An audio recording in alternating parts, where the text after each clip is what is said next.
Everyone, it's Rebecca here, just giving you a quick update on the frog tank that I was going to build for the green tree frogs, and also the front yard and the pond. Basically, because we've been doing so much work outside, we've decided to put the green tree frog tank on hold, given that it can be done at any point during the year, and we wanted to get everything outside done before, whilst obviously the good weather was happening. So anyway, front yard, we're doing a split level in the front yard, and the pond will be in the lower half of the split level. The pond is going to be 4 meters in length, and it is going to be absolutely amazing. So whilst we're still sort of sorting out the front yard and getting that all done, I've set up a morphing tank for the frogs that I will be putting in the ponds outside.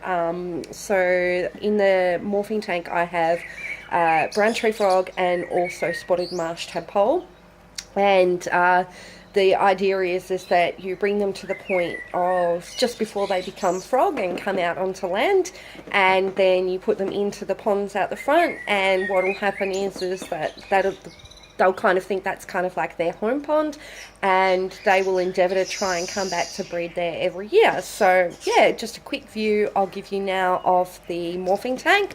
Flip the camera around. Oops, sorry everyone. Alright, here we go.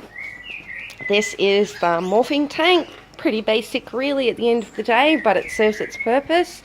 As you can see over in this corner, I've got running water as like a little waterfall to help the water from going stagnant, so keep it circulating, as well as the aerator down the end for the oxygenation of the water for the tadpoles.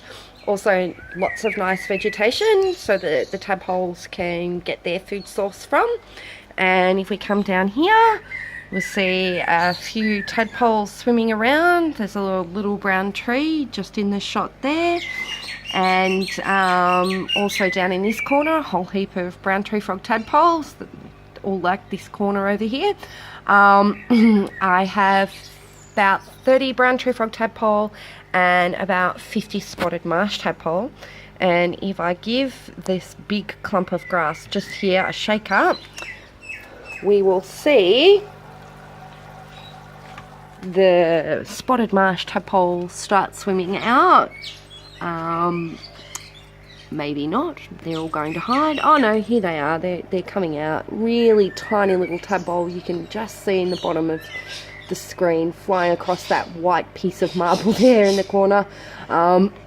So yes, moving water also helps to stop mosquito larvae, or mosquitoes coming to breed in the water. Also the water is only around about 10 centimeters deep. That is to encourage the tadpole to morph through a little quicker, because the water gets warmer.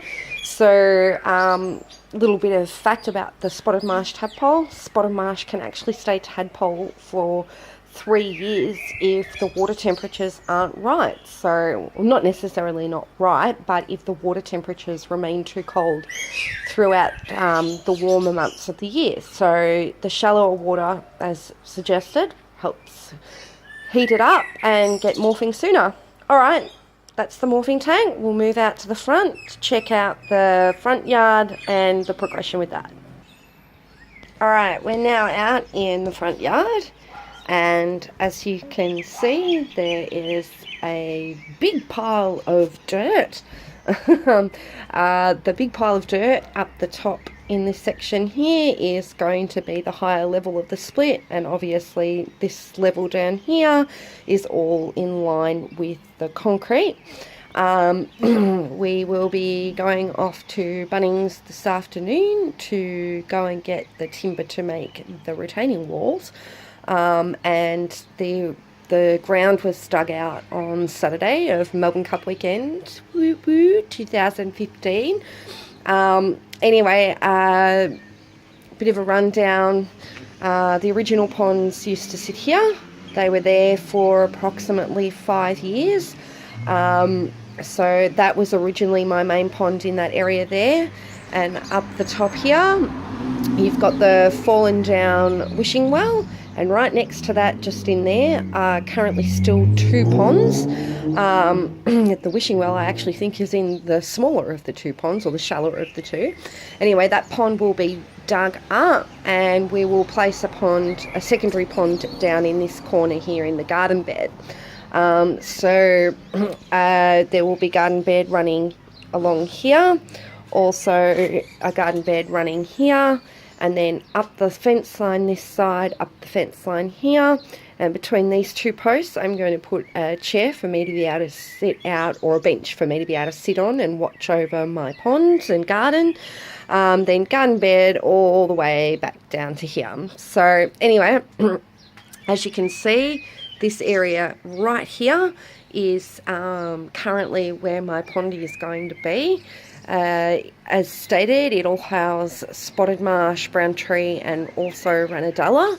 And we're hoping that the shallower water, because the pond is going to be only about a foot deep, will help encourage, you know, obviously morphing quicker because it's shallower water, which means it'll get warmer, and also just a much larger area for them to breed in.